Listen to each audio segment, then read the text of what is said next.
Welcome, Cornerstone families. We are so pumped to have you joining us online today. In today's video, we're going to have a time of worship as well as a Bible story for you guys to watch. And afterwards, you can check out our Cornerstone Kids Facebook page to find the parent guides for today's lesson. Make sure you gather as a family and go through those activities and questions together. Yeah, now let's hop into worship.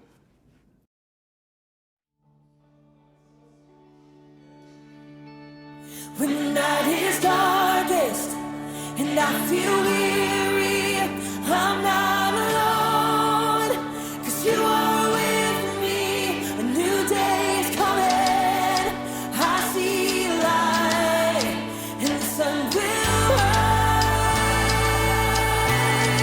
and hope is alive, yeah.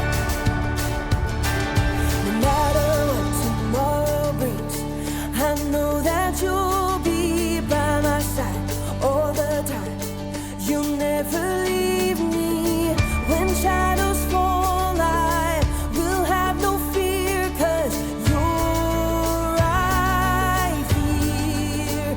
When the night is darkest and I feel weary, I'm not alone, 'cause you are with me. A new day is coming, I see a light, and the sun will rise, and hope is alive, yeah. No matter what tomorrow brings, I know that you'll be by my side all the time. You'll never leave me. When shadows fall, I will have no fear, 'cause you're right here. When the night is darkest and I feel weary, I'm not alone, 'cause you are with me. A new day is coming, I see light, and the sun will rise, and hope is alive.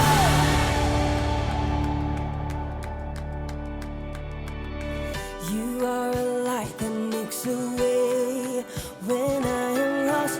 You love with everything you have, no matter the cost. You are my hope, and I will trust you with all my life. You are a light that makes a way when I am lost. You love with everything you have, no matter the cost. You are my hope, and I will trust you with all my life, yeah. When the night is darkest and I feel weary, I'm not alone, 'cause you are with me. A new day is coming, I see a light. When the night is darkest and I feel weary, I'm not alone, 'cause you are with me. A new day is coming, I see a light, and the sun will rise, and hope is alive, yeah. Hope is alive.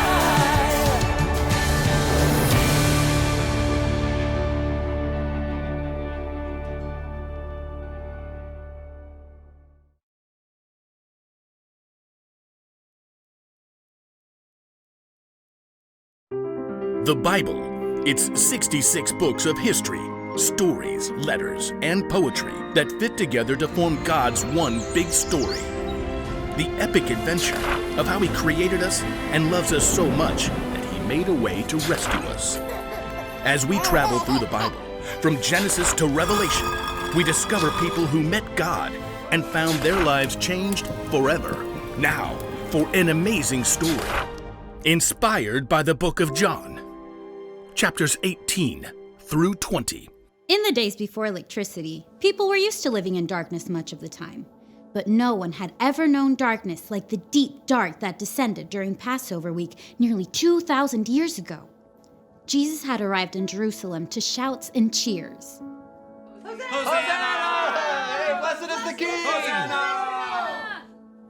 But the religious leaders had been plotting a way to get rid of Jesus, and they had found the perfect way to get to him through one of his closest followers, Judas.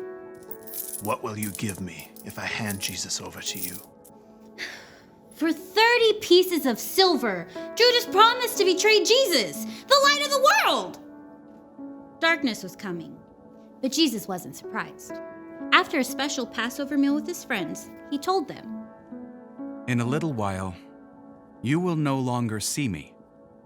Then after a little while, you will see me." Jesus led his friends across the Kidron Valley to a garden called Gethsemane. "This very night, you will all turn away because of me." Peter hurried to step right up beside Jesus. All the others may turn away because of you, but I never will. In the garden, Jesus pleaded with God in prayer. "My Father, is it possible for this cup to be taken away? But if I must drink it, may what you want be done." His friends couldn't stay awake long enough to pray with Jesus. But soon, the dim silence of the garden was broken. The mob of soldiers and officials streamed into the garden, carrying flaming torches.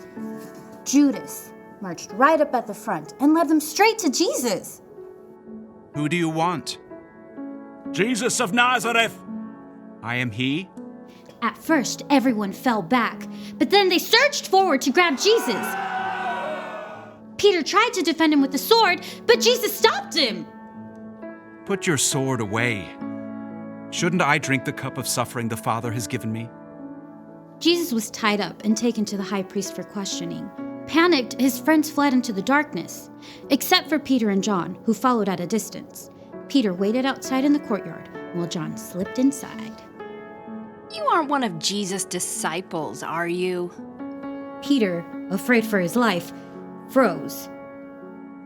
I am not. Inside, Jesus was put on trial and lied about by fake witnesses. Tell us if you are the Messiah, the Son of God. "You have said so. From now on, you will see the Son of Man sitting at the right hand of the Mighty One." He has spoken an evil thing against God.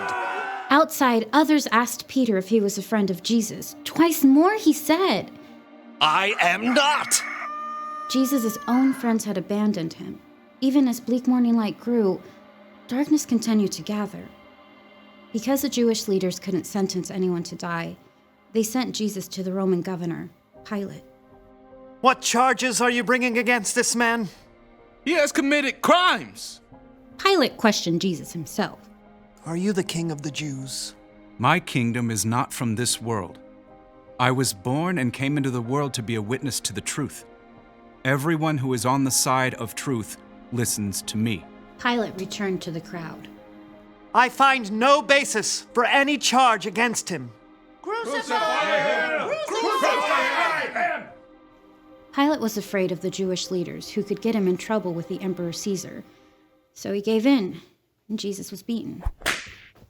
A crown of sharp thorns was pressed into his head, and he was handed over to the soldiers to be crucified. You! Carry this! Jesus was forced to drag the heavy beams of his own wooden cross through the streets of Jerusalem to a barren hill outside the city walls, Golgotha. Jesus' arms and legs were nailed to the rough cross using heavy spikes.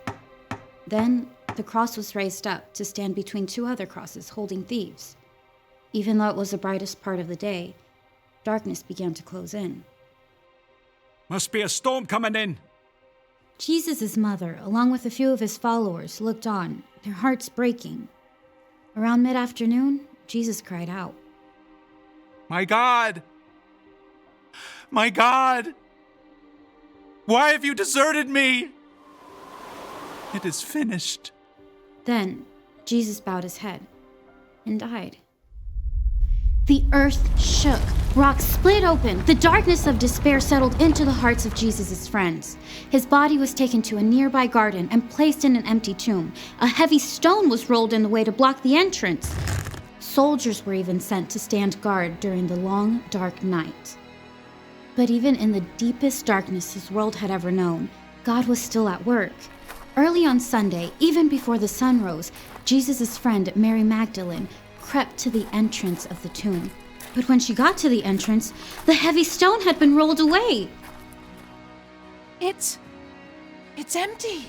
Confused, Mary raced to find Peter and John. They too saw the empty tomb and returned home, still trying to understand. Mary stayed behind in the slowly growing light. Tears filled her eyes as she bent into the tomb to see once again. Oh! 2 bright angels dressed in white sat where Jesus' body had been laid.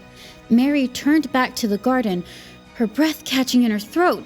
The rising sun nearly blinded her, but she could see a man standing there. Woman, why are you crying? Who are you looking for? At first, Mary thought this must be a gardener, but then he spoke again. Mary. Teacher! It was Jesus, alive! Mary threw herself at his feet. As the light grew around them, Jesus told her, Do not hold on to me. Instead, go to those who believe in me. Tell them, I am ascending to my Father and your Father, to my God and your God. Mary raced to find the others. I have seen the Lord! Through Jesus, God had defeated death forever. We can hope because in the end, darkness will never win.